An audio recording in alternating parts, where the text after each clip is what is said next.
10, 9, 8, 7, 6, 5, 4, 3, 2, 1, 0.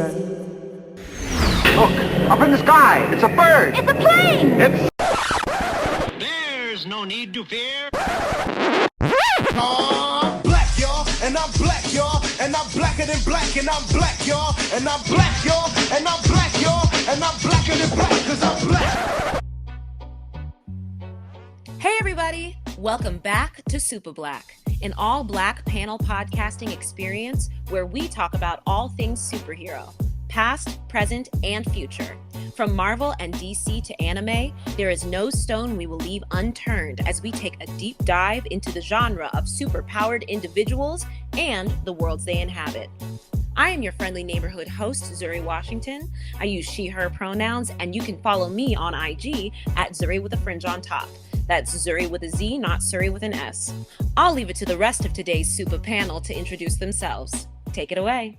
Yo, yo, yo, it's Jamal James back in the house. You can follow me at the Jamal James on Instagram or Black Boy Jedi Magic on TikTok.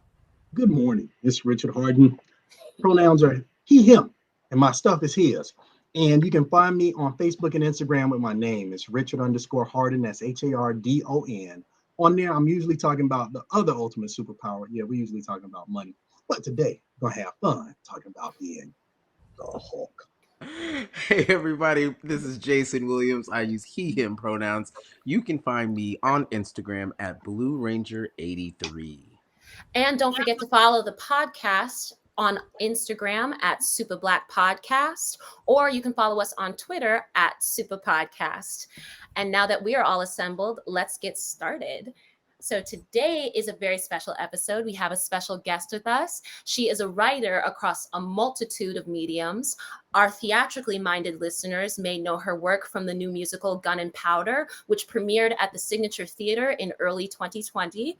And it tells the story of her real-life great-great aunts, Mary and Martha Clark, who passed for white and became notorious outlaws. Or perhaps you know her work on the Highway to Heaven reboot, starring Miss Jill Scott, Miss Scott if you're nasty, which made its network debut on Lifetime in November.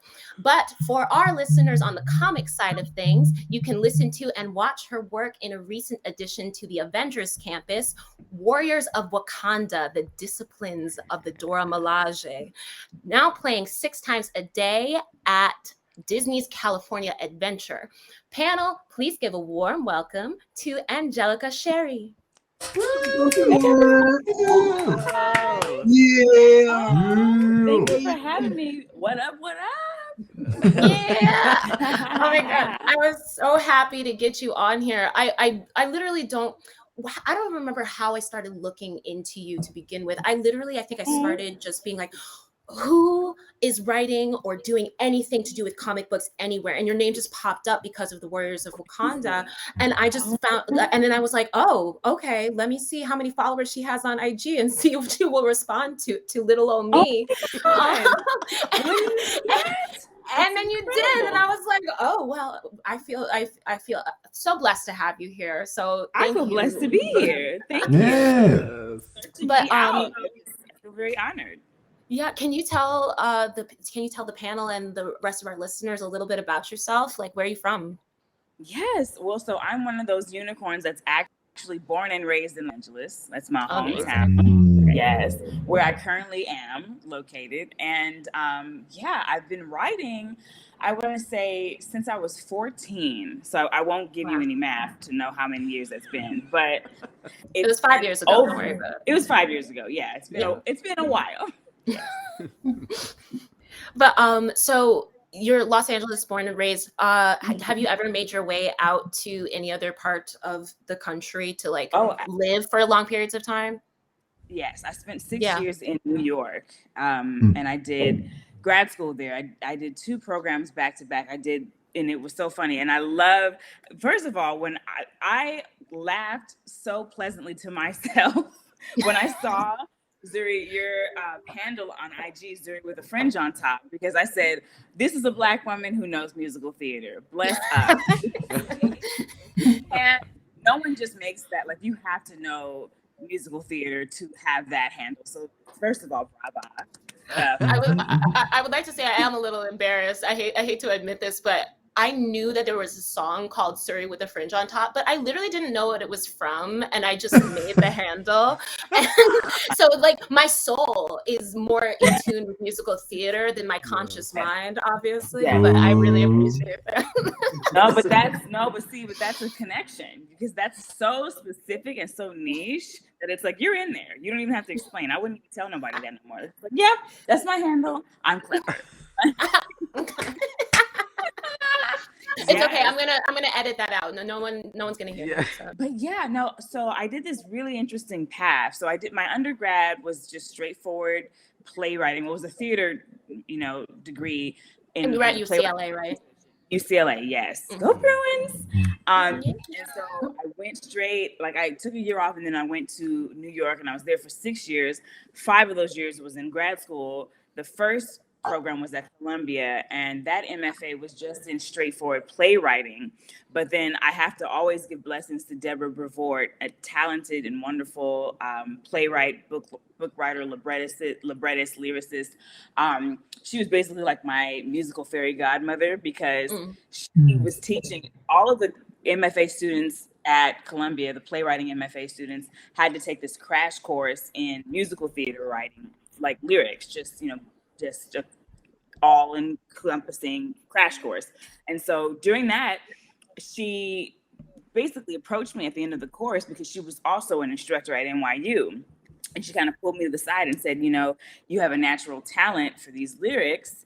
If you're interested in getting another master's when you're done here at Columbia, you can come and get a second master's at NYU, specifically in musical theater writing. And there's a fellowship to go tuition free. And I was like, well, that was God. So I'm taking that, going for this.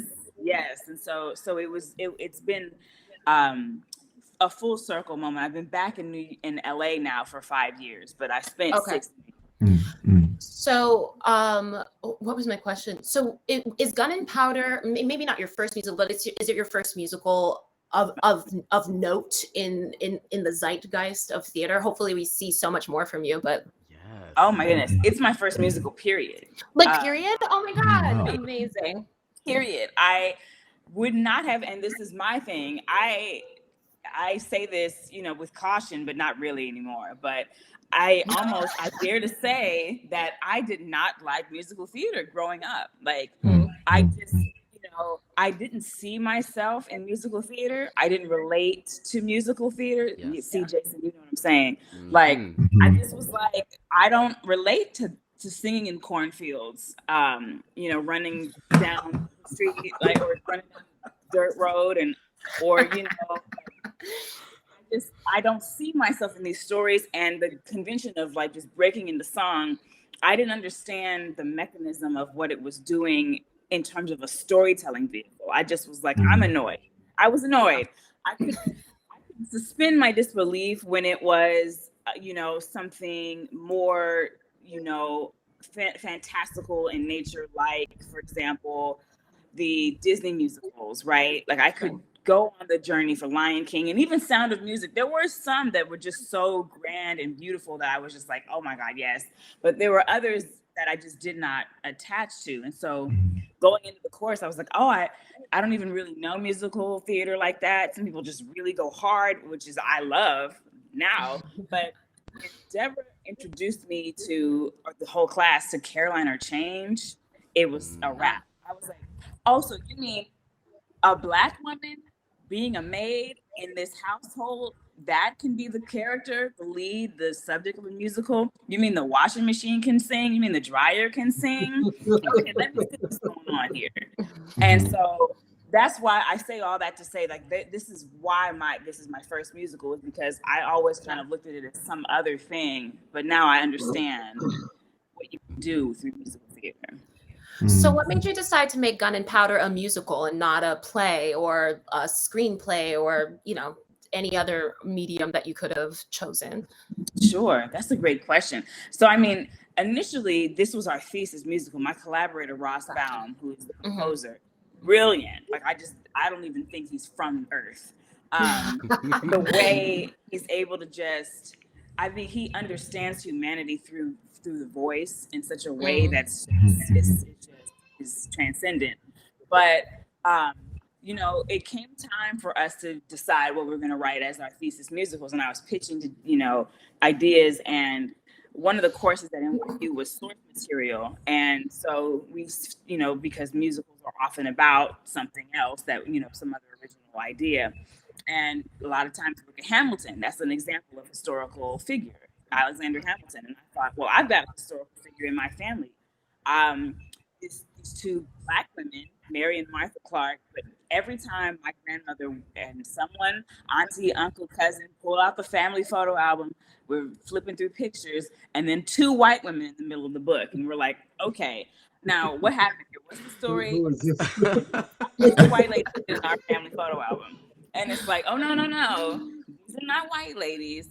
They're your aunties. They're Black. They just passed for white. They got the Madam C.J. Walker, the perm. If you look close, you can see the roots. You know, like, and then everybody goes through the different narrative of, oh, they were bank robbers. They did this. They did that. They robbed this train. Oh, they didn't commit any crimes. Nobody knows. So the fun of being able to just make up what we wanted, what we enjoyed the most. That to me felt musical, because the thing about musical theater is that the subtext is laid bare. And in fact, it's like thrown in your face. It's musicalized. That's what you're singing. And there's just something so enjoyable about that. You could make this, and I'm quite sure we will make this into a film at some point, but it's just the idea of two Black women who come from sharecropping backgrounds, who have not had access to anything.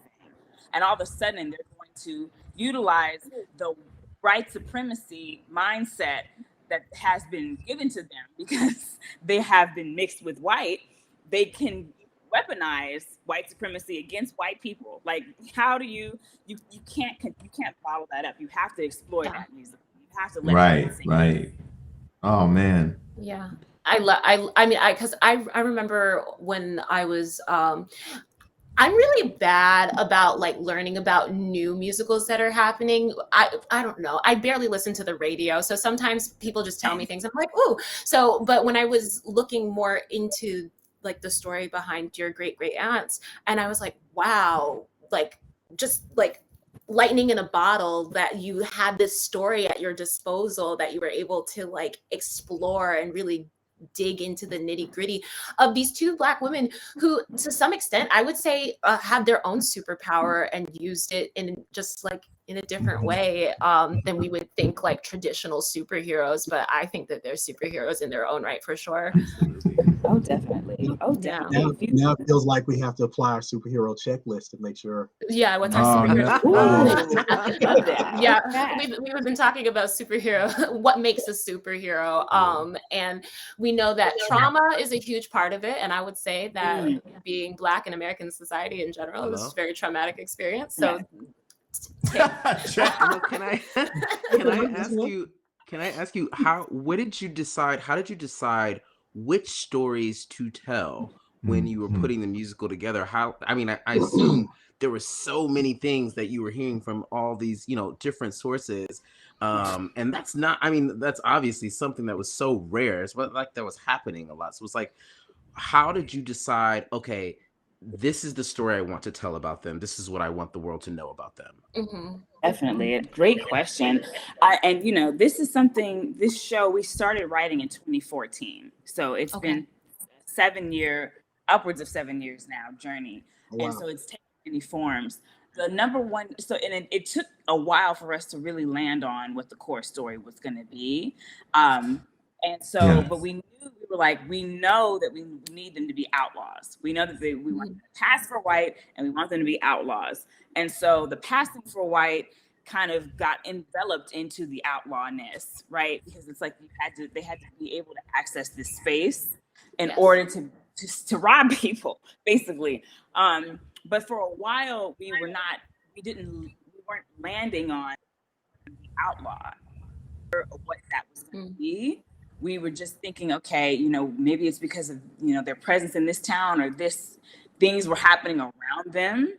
And then we kind of stepped back and said, they kind of appear reactionary in this version of the story. We need them to take more action, and we need them to be more definitive and fearless. And so that's when we just started. It has gone so far away from any piece of narrative that anyone has fed me, because we have just been making choices as storytellers. And that's sort of a gift of not having a cohesive narrative to really latch onto, is because you're not feeling precious to, well, it has to be this happened, this happened, this happened. And you learn that even when you are trying to adapt truth, like, you have to take liberties anyway. But in the case of this show specifically, we really just learned to craft this dramatic structure that made sense. But it took a little bit of alchemy to get to that place. I have a question for you as well, Angelica. Is just the the process of getting something written down can take a while, but what's even can be more mind-numbing or aggravating is the process of rewriting your stuff. So what I'm just like, I'm knowing this like firsthand. The R word. What has it been like? Like, what was the length of time getting from your concept of your story to getting it finally up on that stage to opening night? Like, how much time did that take? Like, how long had you been working on Gunpowder? We started in the summer of 2014, and the first year is almost like a bit of I hesitate to say it, but it's sort of a wash, because it happened in the context of grad school. And that was like a Frankenstein-y type of process, because you are having to present pieces of the show and receive criticism and feedback before you even know what the show is. And so you're trying to keep those voices out, but like utilize the help, but then try to figure out, well, this, that. So we ended with a version of the show at the end of that program, which was very helpful. And in fact, I think about 6 songs still remain from that draft. That's a good number. Which is a good number. I think between 6 to 7, it varies. It could be 6, it could be 8 next week, it could be 5 next week. But we've written a total of, I think, about 100 songs for this show. About 100 songs. The vault is deep. When I tell you, like, we got bars. It'll be like, we have a compilation of songs not released. You tell that. Be like, the mixtape, B-side remix. Right. When the mixtape comes out, there's something for everybody to sing. Yes. And I know, speaking of this particular production that happened at the Signature, I know Soleil Pfeiffer and Emmy Raver Lampman were both in it. And Emmy Raver Lampman, obviously, having been in the Umbrella Academy, is very much on the superhero. Like, so what was it like working with those two incredible women? Because they're really stunning. They're stunning performers. They're brilliant. They're strikingly talented, and and they have such keen instincts. And that's one of the gifts as a writer, when you're able to just sort of trust your performers to show you things and to deepen the role, because in the process of rehearsing, you're just finding so many different things, and you're finding, just new truths that you on the page, just on a 2-dimensional level, would never have been able to arrive at. And so it was just, first of all, a gift to have such fierce, keen performers and actors and thinkers in the roles. And then their voices are spectacular. Like, they just can sing anything. They can sing the phone book. And it just and also they have that rapport because they were sisters in the Hamilton tour. Right. So to play sisters again was just like, hey sis, we're back in the room together. And both of them having the lived experience as mixed race women just brought so much perspective to the role and so much truth to be able to say, like, I'm telling the story of myself. I have the opportunity to play myself and not pass something else. So it just worked on multiple levels. Which is so few and far between across so many different levels of like Hollywood and musical theater, but then you're like being Black in musical theater and then being mixed race in musical theater, and like it's just like like I can only think of maybe like 3 or 4 things off the top of my head. I'm sure there's more, but like Octoroon, obviously, and yeah, that's right. But there's so few things that specifically are fit in that allow mixed race people to fit into a niche in that way. So it's really incredible that this piece exists, and I really hope good things and bigger things, if that's what you would like. It's in the works. Yes, all right. I love that, and I'm also going to push really hard for The Harder They Fall too, to see your great aunts somewhere in there. We talk about it. I hope they do a sequel to that movie. That movie was good. That movie was some great goodness. I was like, Tarantino needs to take a seat. Several seats. I was like, you can finally look a Western with Black people where the N-word is not said. Regina was ready to bust a cap if anybody said it. Yeah, I was like, I love it. It was so good. You can ready to say nincompoop. Yeah, that's right. Right. I'm really bad at segues sometimes, but speaking of really powerful women, that you write for, how did you get involved with Warriors of Wakanda? Like, are you a comic book? Are you a comic book fan, like by nature? I will say that I have not ventured into the world of comic books in that. Well, I should rephrase that. I hadn't really delved deeply into the Marvel comics in recent years. When I was a teenager, I went super hard for Archie and Betty and Veronica. Real life, and of course, Robert Aries, like they turned it into a scandalous YA television show on. I geeked out over for the first 4 seasons. I had to catch up, but no, I honestly, it's so interesting. I just every time I go and see a Marvel movie, I get chills. I tingly when the theme song comes on. I'm just like, this is speaking to me. And of course, I was super a part of the whole Wakanda movement. I was just like, I'm wearing my Ghanaian dress to the theater, like I'm ready. Yes. And I just was like, of course, the Dora Milaje. I was like, if I have to shave my head bald. This is so beautiful and empowering and vindicating as a Black woman to see these women being the defenders of the throne and the nation. It was just it blew me away. And I got a phone call. So I was working on another project with Disney that was in a different world, and also part of their theme parks. But I got a phone call from Michael Cerna, who, because of my work on that other project, got my information and said, hey, I have a question. I know you're working on this project with so-and-so, but what do you think about the Dora Milaje? And I was like, drop the phone. Whatever it is, what do we have to do? Yeah. When he got the project to me, I was just more than on board. I was just like, this is for me. Thank you. I received this.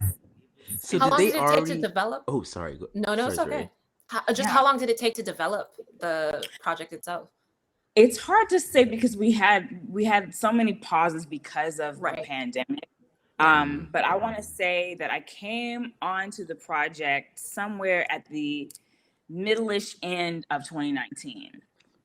Okay. So we opened officially around June, July of this year. Yeah.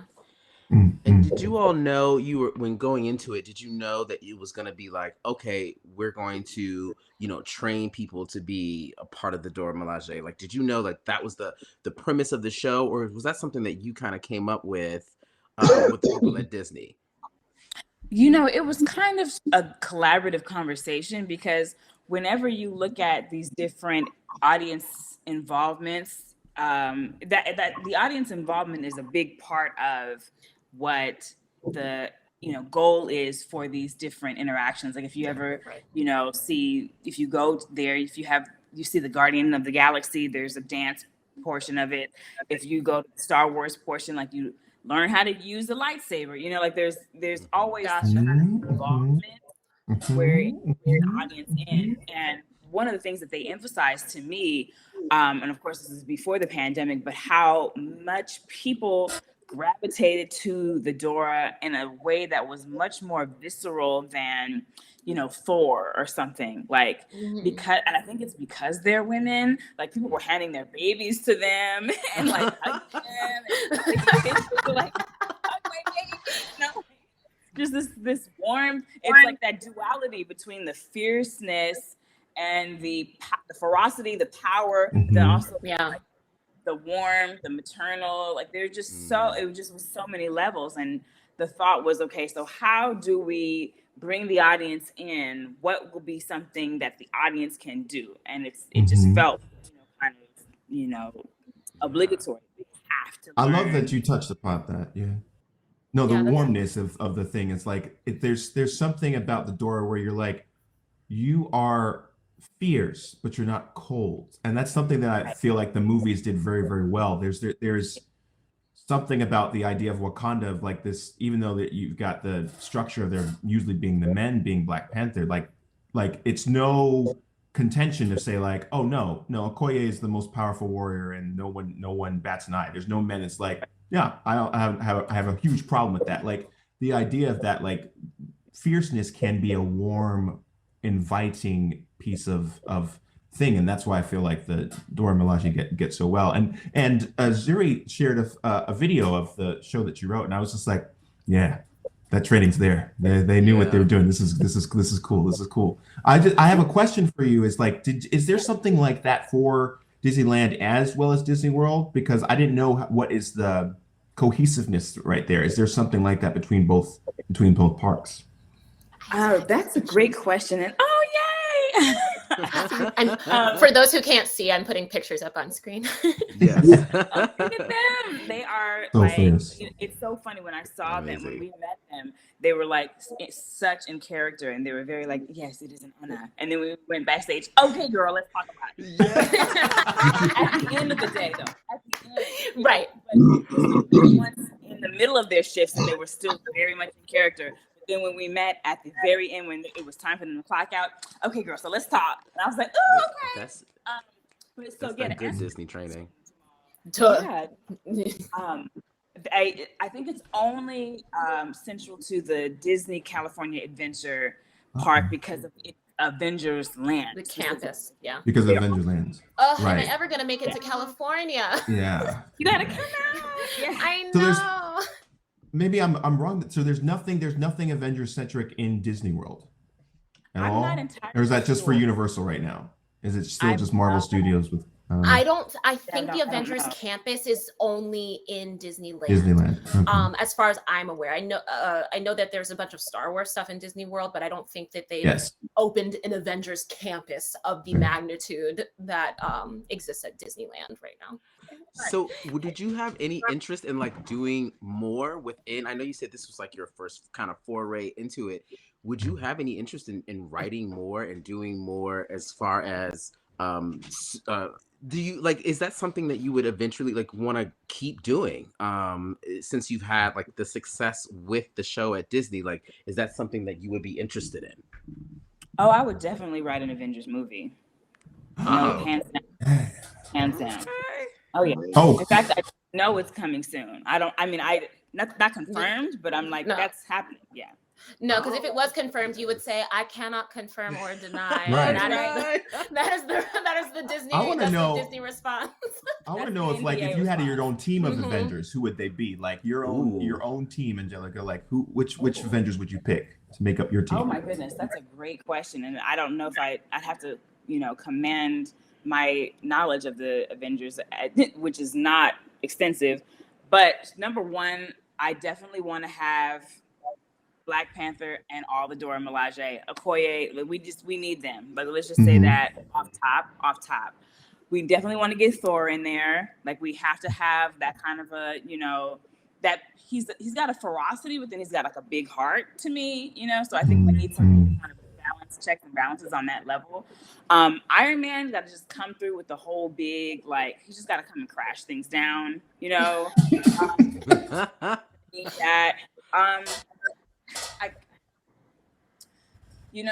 I want to say Black Widow, perhaps. Okay, yeah. I think, I want to think about that more. That's a great question. Yeah. Like, if I were in a situation and I needed a team, who would, yeah, that's a great question. I'll continue thinking about that. I mean, Natasha will definitely do the background work that's necessary to get you like infiltrate. Definitely. Like she's she infiltration. Will. She will. We need the intelligence factor.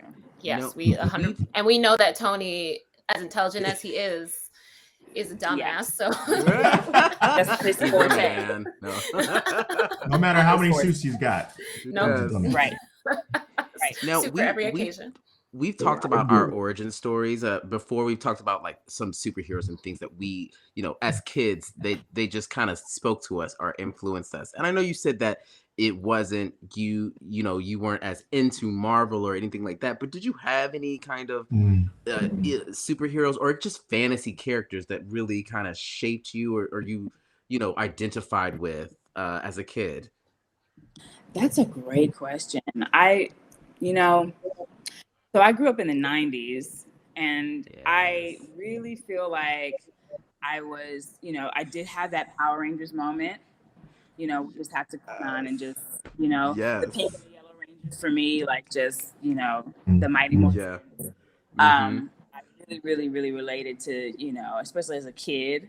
But then also, like, superheroes to me in my own life, my grandmother definitely was that for me, because so my mother passed away when I was 11 months old, and so I was raised for a big portion of my childhood by my grandmother, and so I want to say both women were superheroes to me, because it felt like my grandmother was like this matriarch on the ground, basically infusing all of her wisdom and knowledge to me, and it was like my mom was this angel in heaven who was just like sort of looking down and keeping watch. And so I just kind of felt like I had that, that pull, that horizontal and vertical. Yeah. Oh, I love that. Yeah. I know, kind of going back to the Dora Milaje, what kind of research did you do to like come up with the language that's a part of the show? Like, I know that there's like the 5 tenets of the Dora Milaje that are in there, and there's a warrior chant that I couldn't hear well enough to understand and repeat for anybody right now. But I know that that's a part of the whole experience as well. Like, so what went into the making of the script? Definitely. And so it was borrowed from a variety of things. I did read several different comics of Dora Milaje, of Black Panther, Ta-Nehisi Coates, let's just shout him out. Nation Under Our Feet. That's right. The GOAT. The GOAT. Definitely read a few issues of, just to kind of get information about, the history of the Dora Milaje, the origins. That was one of the things that I became extremely interested in. Like, where did they come from? What was their original? And so I had to find out the name of the first Black Panther. And so King Basenja was basically the first Black Panther. But there was no real origin story of like how it all came to be. And so I kind of was able to make up something based on watching the movie another 100 times and thinking of, okay, these elements seem to go together, and this kind of, and obviously anything that we made up was going to get, filtered through Ryan Coogler and the powers that be in the upstairs version of Black Panther to make sure that it all was cohesive and parallel to what they were creating and moving forward. In terms of the chant, I just was researching some phrases in English, but translating them in Hausa and seeing what felt you know, to be the most, you know, also lyrical.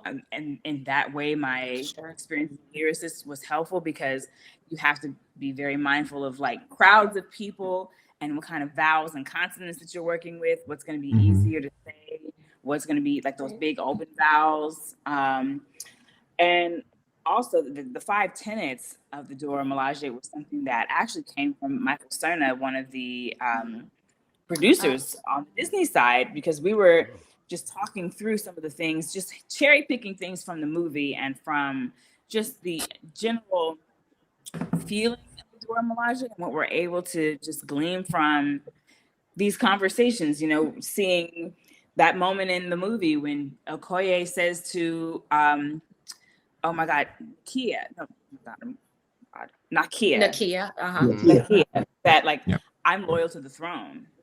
I don't care who's on it. Like, I can't just leave, you know? It's just like that honor for my position. This is my country.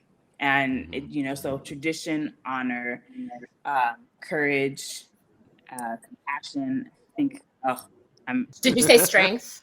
Strength, there it is. It's strength. Strength, courage, tradition, honor, compassion. There we go. Strength, I'm missing courage and wisdom. That's what I'm Come on, India. Who would be an amazing Dora Milaje, by the way? Just a random thought that I had in my head. She would. She would. Can we get India Ari up in there somewhere? I feel like India Ari, Erykah Badu, and Jill Scott would make some.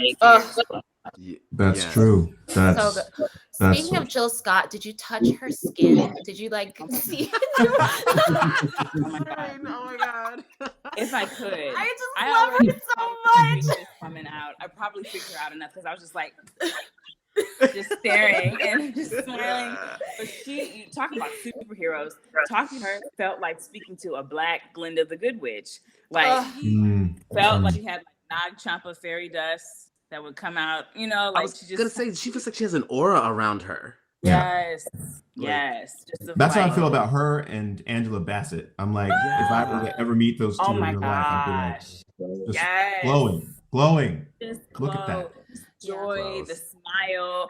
It's just like shea butter and grace. Like all of it. I really hope she makes an appearance in something else because I know she was in Black Lightning as Lady Eve. Yes, oh my goodness. But I just need her to pop up somewhere else in one of these universes because she's so incredible. It's really crazy how talented some people are, and Jill Scott is just one of those people where she's like, oh, I'm gonna sing now, and you're like, what? And then she's like, I'm gonna act now, and you're like, what? How? Right. What? How? Right. But yeah. Did you find that it was like there was a different kind of pressure writing for such a known entity versus like writing your own musical, writing stuff from your experience? Did you find like, okay, this is Black Panther, this is the Dora Milaje, this is like they are so recognizable. Like, did you literally feel the adored ones? Right. Yeah. You know, did you feel that at like, was that there or? You know, initially, yes. Initially, it's like, oh my God. Like, what am I doing? And I'm in a situation now, one of the projects that I can't speak of that's coming up, where that's even like times 100,000. And I'm like, the same thing that you, and just the pressure, the preciousness, and the stakes, the reverence, all of that is present, but you have to put all that to the side because then you won't be able to write anything, and everything that you'll do is just going to be too safe.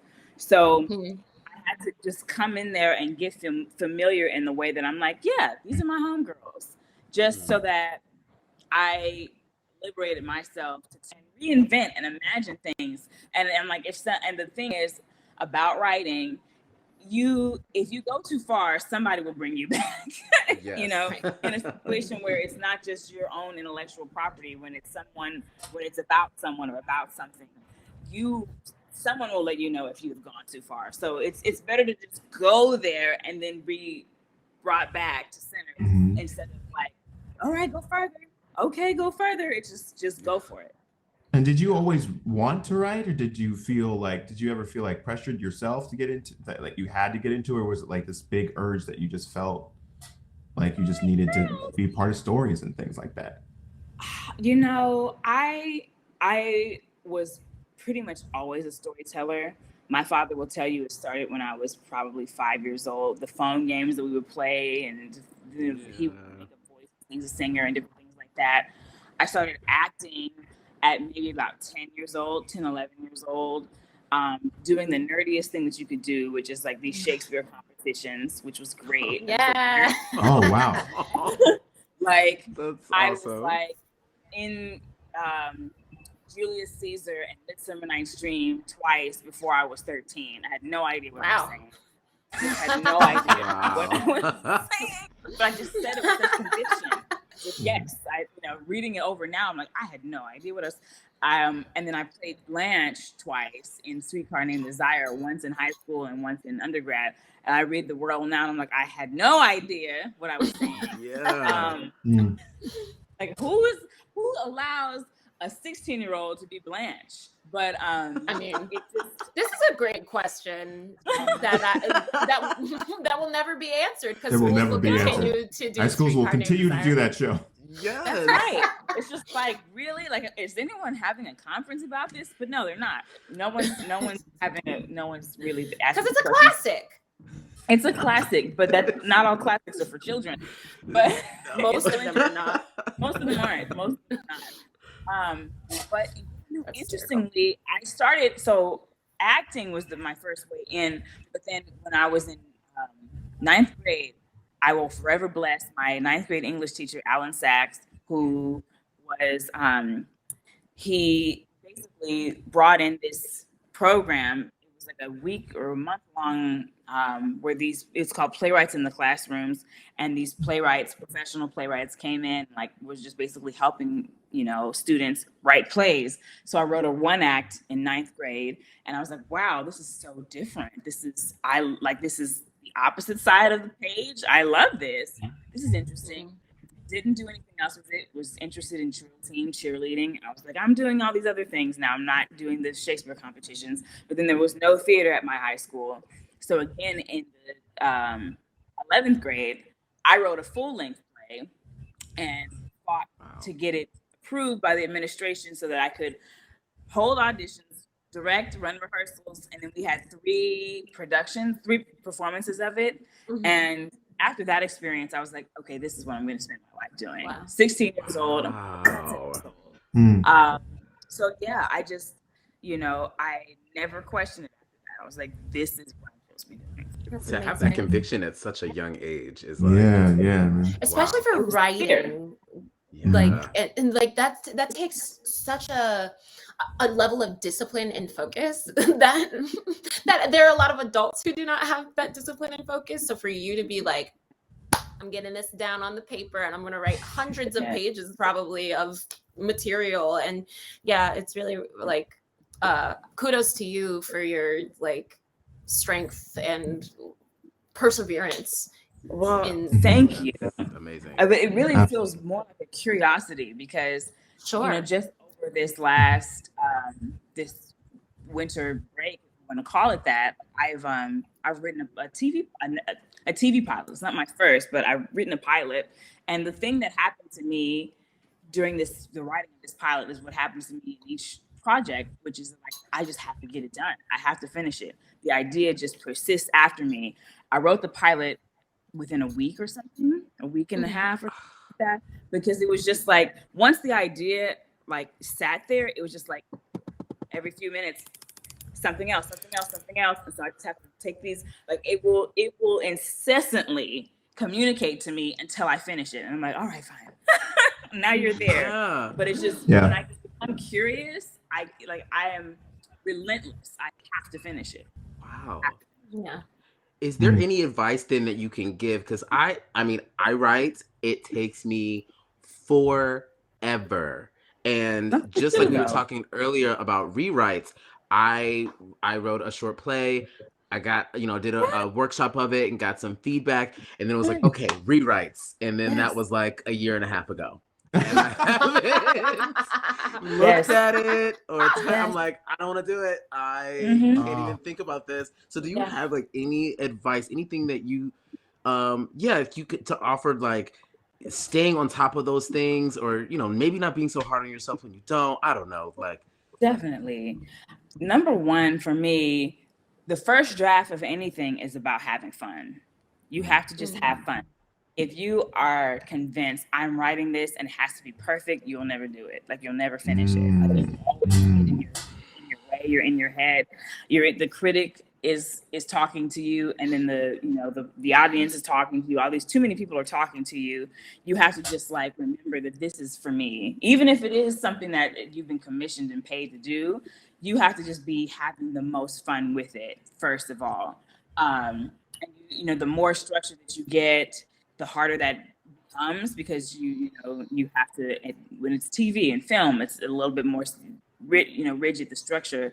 But you can still find ways to like, I'm just having fun. I'm just telling the story. I just want to see it, because you don't know what it is until you have a finished expression of it, first of all.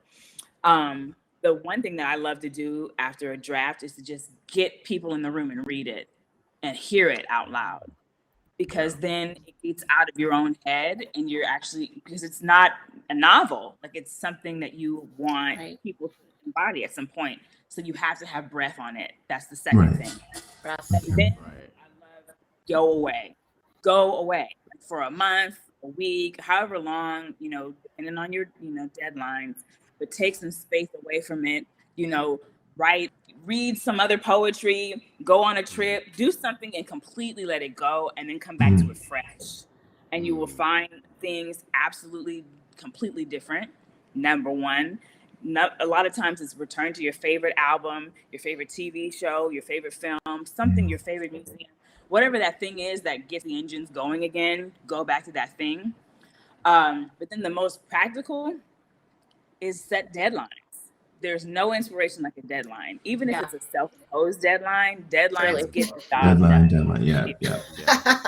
That's true. That was great advice. I love that. Okay. No. Yeah. Awesome. Yeah. Like fun and discipline seems like, Yeah. It's got to be equally weighted. You need both. You definitely need both. You do. Well, thanks so much for being here today, Angelica. Can you let everyone know where they can find you on the interwebs, wherever you'd like to be? Yes. And so if you are on IG at Angelica Chéri, that's probably the best place to find me. I'm also at the same handle on Twitter, or you can find me at angelicacheri.com. And I am Jason Williams. You can find me on Instagram at Blue Ranger 83, hopefully trying to finish a play I wrote over a year and a half ago. You'll finish it.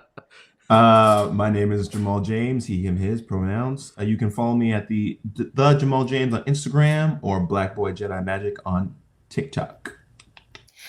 And Rich had to leave early, but you can find him on IG at Richard_Hardin. That's HARDON. And as usual, I'm your friendly neighborhood host, Zuri, and she, her pronouns. You can find me on IG at Zuri with a fringe on top. And don't forget to follow the podcast on IG at Supa Black Podcast, or you can follow us on Twitter at Supa Podcast. And remember, should you need heroes, we've got your back. We fear no topic we attack. If conversation is what you lack, you'll find it here with Supa Black. Bye. Hey there, this is your current day friendly neighborhood host, and these are the conventions that are on the horizon. Every episode, we will be highlighting upcoming cons in the hopes that some of our listeners out there will be able to attend in person or online. This week, we want to give a shout out to two. First up is WonderCon in Anaheim, California, which is happening from Friday, April 1st to Sunday, April 3rd. For more information, check out www.comiccon.org/WCA. The second con is Mocha Arts Festival in New York City, which you can check out from Saturday, April 2nd to Sunday, April 3rd. For more information, go to www.mochafest.org. Mask up and be safe. Hope to see you there.